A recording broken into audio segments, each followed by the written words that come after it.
안녕하세요. 오늘은 직장인 분들께서 회사를 다니면서 취득할 수 있는 전문직 자격증에 대해서 한번 말씀드려 보고자 합니다. 저도 대기업을 다니면서 세무사 자격증을 이제 공부를 해서 5년 만에 취득을 했는데, 그 공부를 하면서 어떤 자격증이 가장 나한테 맞을까 이런 고민을 항상 했었거든요. 그래서 동일하게 고민을 하시는 분들이 많으실 것 같아서 그 8가지 전문직에 대해서 한번 리뷰를 해보고자 합니다. 직장 생활 어느 정도 하다 보면은 아마 다들 생각을 해보셨을 텐데, 내가 이 회사를 언제까지 다닐 수 있을까? 그리고 회사 이름 떼고 나면은 내가 무엇을 남지? 나한테 뭐가 남지? 이런 생각을 많이 해보셨을 거예요. 그래서 오늘은 단순히 취업할 때 도움이 되는 자격증보다는 내 이름으로 전문성을 만들 수 있고 경우에 따라서 이직이나 개업까지 할 수 있는 자격증 위주로 정리를 해보겠습니다. 시험 과목부터 최근 시험 난이도, 개업 가능성, 이직 활용도까지 같이 말씀드리겠습니다. 첫 번째는 제가 취득한 세무사입니다. 세무사는 세금과 관련된 업무를 하는 전문 자격증입니다. 세무대리, 세무조정, 세무상담과 같은 업무를 할 수 있고 세무법인이나 회계법인, 기업 세무팀에서도 근무를 할 수 있습니다.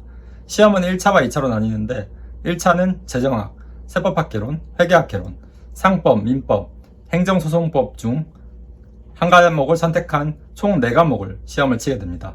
영어는 공인어학 성적으로 대체합니다.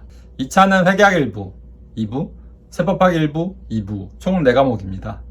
최근 세무사 1차 합격률을 보면 대략 10%대 후반에서 20%대 초반 수준인 해가 많고 시험 난이도에 따라서 변동이 상당히 큽니다. 결국 진짜 승부는 논술형인 2차 시험이라고 할 수 있는데, 저 같은 경우도 1차 시험을 합격하는 데는 약 1년 반이 걸렸는데 2차 시험을 합격하는데 약 3년 반, 4번 만에 합격을 했습니다. 이처럼 2차 시험이 난이도가 상당히 높은 시험입니다. 세무사는 개업 측면에서는 오늘 소개해드린 자격증 중에서 가장 좋은 자격증이라고 할 수 있습니다. 개인 세무사무소를 차릴 수도 있고 세무법인에 들어가서 일을 할 수도 있는데 이직 활용도도 상당히 높습니다. 저같이 기업 세무팀 또는 회계법인, 세무법인, 금융기관 등에서 활용을 할 수 있기 때문에 개업도 하고 싶다, 또는 회사를 다니면서 나를 좀 더 개발하고 싶다, 이런 분들 모두에게 좋은 자격증입니다. 전업수험생 기준 평균 준비 기간은 약 2에서 3년이고 직장인 기준 평균 준비 기간은 약 4에서 5년 정도입니다. 두 번째는 공인노무사입니다. 공인노무사는 노동법, 인사, 노무 분야의 전문가입니다. 1차는 노동법 1, 노동법 2, 민법, 사회보험법, 경제학 원론 또는 경영학 개론 중 한 과목을 선택합니다. 영어는 공인어학 성적으로 대체합니다.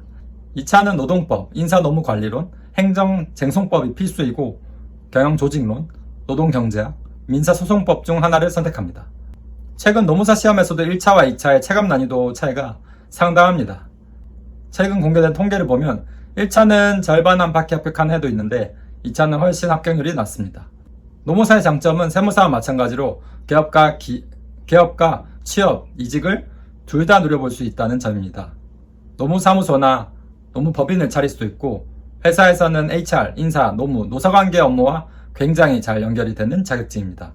특히 현재 인사팀에서 근무를 하고 계신 직장인이라면 기존 경력의 노무사 자격증을 취득하면 굉장히 강력한 무기가 될 수 있습니다.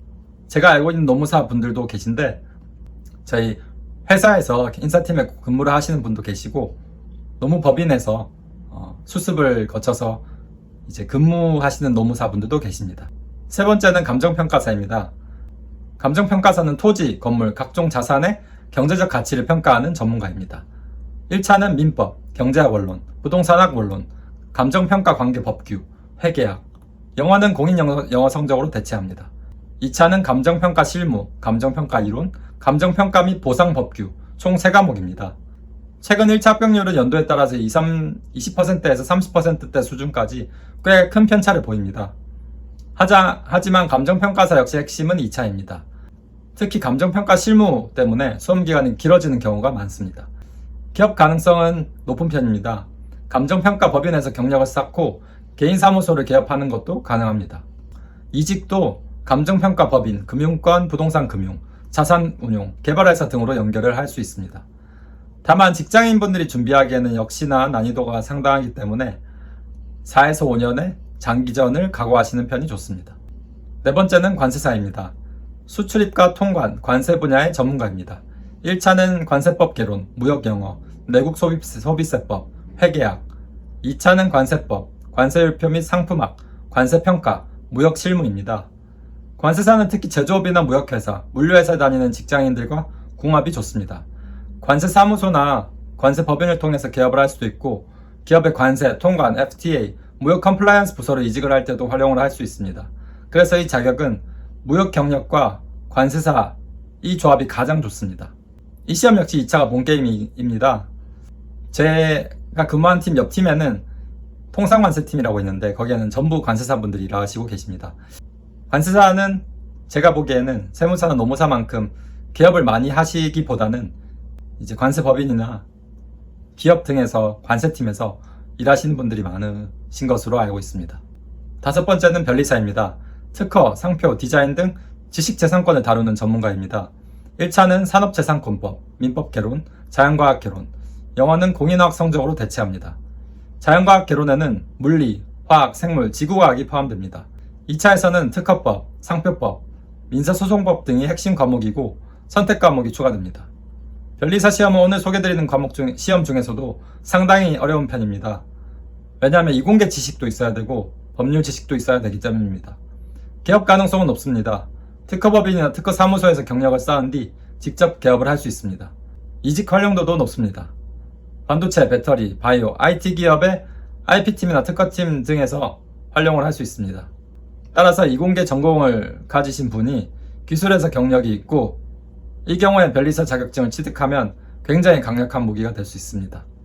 제가 다니는 회사에도 특허 라이선스 팀에 변리사 분들이 계신데요. 그분들처럼 기업에 소속되어서 변리사 업무를 하시는 경우도 있고 개업을 하시는 분들도 계십니다. 6번째는 법무사입니다. 등기, 민사 집행, 법률 서류 작성 등에 특화된 전문직입니다. 1차에서는 헌법, 상법, 민법, 가족관계 등록법, 민사집행법, 상업등기법, 부동산 등기법, 공탁법 등 다양한 법 과목을 공부합니다. 2차에서도 민법, 형법, 형사소송법, 민사소송법, 부동산 등기법, 서류 작성 등을 공부합니다. 과목 수만 봐도 상당하죠. 법무사는 개업형 전문직입니다. 부동산 등기나 법인 등기 등을 중심으로 개인 사무소를 운영을 할 수 있습니다. 다만 기업 이직 측면에서는 세무사나 노무사처럼 직접적인 활용도가 높진 않습니다.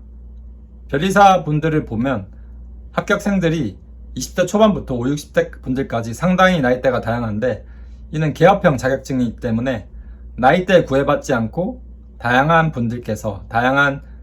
출신의 분들께서 공부를 하기 때문에 그러한 것으로 알고 있습니다. 7번째는 AICPA, 미국 공인회계사입니다.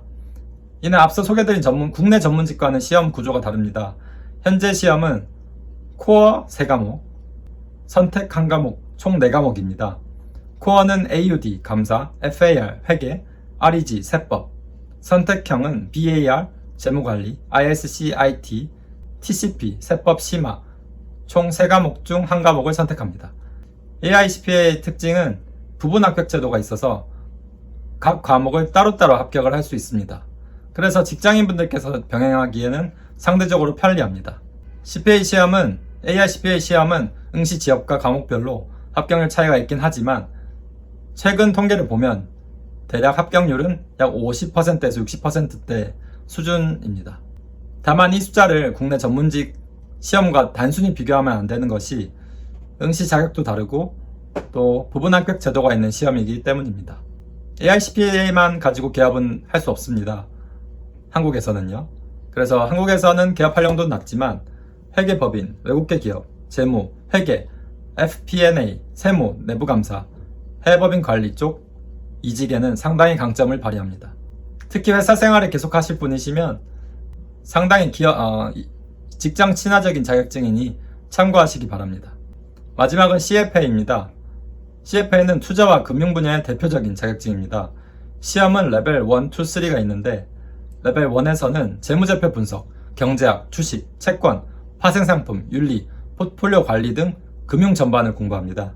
레벨 2에서는 기업과 금융자산의 가치평가가 중요해지고 레벨 3에서는 포트폴리오 관리와 자산 배분을 보다 깊게 다룹니다. 최근 공식 자료를 보면 합격률은 대략 레벨 1은 40%대 안팎, 레벨 2도 40%대, 레벨 3는 50% 안팎입니다. 마찬가지로 계엄용 자격증은 아닙니다. 대신 증권사, 자산운용사, IB, PE, 투자심사, 기업 M&A, Corporate Development 같은 분야에서는 상당한 강점이 있습니다. 따라서 금융 커리어를 원하시는 직장인분들께 적합한 자격증입니다. 이상으로 8개 전문직 소개를 마쳤는데 직장인이시라면 어떤 자격증을 선택을 해야 될까요? 저는 여기서 가장 중요한 것이 있다고 생각합니다. 30, 40대 직장인분들께서 전문직 시험을 선택할 때는 자격증 그 자체만 보기보다는 지금까지 쌓아오신 그 경력과의 시너지를 보셔야 합니다. 회계 세무 업무를 하고 계셨다면 세무사나 AICPA, 인사 노무 업무를 하고 계셨다면 공인노무사, 부동산이나 금융회사에 계셨다면 감정평가사, 물류나 무역을 하고 계셨다면 관세사, 이공계 기술회사에 계셨다면 변리사, 투자나 금융 분야에 종사를 하셨다면 CFA, 이런 식으로 기존 경력과 자격을 연결하는 것이 좋습니다. 왜냐하면 30, 40대 직장인분들께 가장 강력한 조합은 단순히 자격증 보유자가 아니라 수년의 실무 경력에 전문 자격증을 얻는 것이기 때문입니다. 마지막으로 말씀드릴 것은 전문직 시험은 생각보다 기회비용이 큽니다.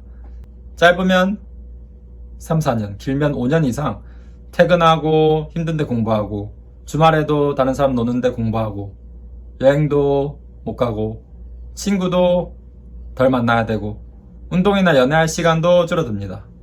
그래서 단순히 요즘 회사 재미없는데 전문직이나 준비할까? 이 정도의 마음으로 시작하는 것은 추천드리지 않습니다. 저라면 3가지를 먼저 생각을 해볼 것 같습니다. 첫 번째, 이 자격증을 따고 실제로 어떤 일을 할 것인가?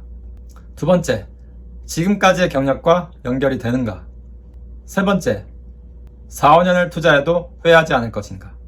이 3가지에 예스라고 답할 수 있다면 한번 제대로 도전을 해볼만 합니다. 결국 직장인 분들께 가장 좋은 자격증은 가장 어려운 자격증도 아니고 가장 있어 보이는 자격증도 아닙니다. 지금까지의 경력을 버리지 않으면서 앞으로의 선택지를 늘려주는 자격증. 그게 가장 좋은 자격증이라고 생각을 합니다. 오늘 말씀드린 자격증 중에서는 변호사나 의사, 회계사와 같은 자격증은 없는데 변호사는 로스쿨을 가야 되기 때문에 직장 병행이 불가능하고 의사도 아시다시피 의대를 가야 되기 때문에 직장 병행이 당연히 불가능하죠. 회계사는 세무사와 비슷한데 세무사 대비 과목이 많아서 직장인 분들께서 공부를 하시는 경우는 상당히 드뭅니다. 저 같은 경우도 세무사 시험을 준비하면서 회계사 시험을 같이 준비를 해봐왔는데 1차 시험만 2번 떨어졌었습니다. 과목 수가 워낙 많고 또 세무사 시험을 준비하다 보니까 또 회계사 시험에 또 충분한 시간을 투입을 하지 못했었습니다. 따라서 제가 지금까지 소개드린 8개 자격증 위주로 한번 참고를 해보시면 좋을 것 같습니다. 오늘 영상이 도움이 되셨다면 좋아요와 구독 부탁드립니다. 다음 영상에서 또 찾아뵙겠습니다. 감사합니다.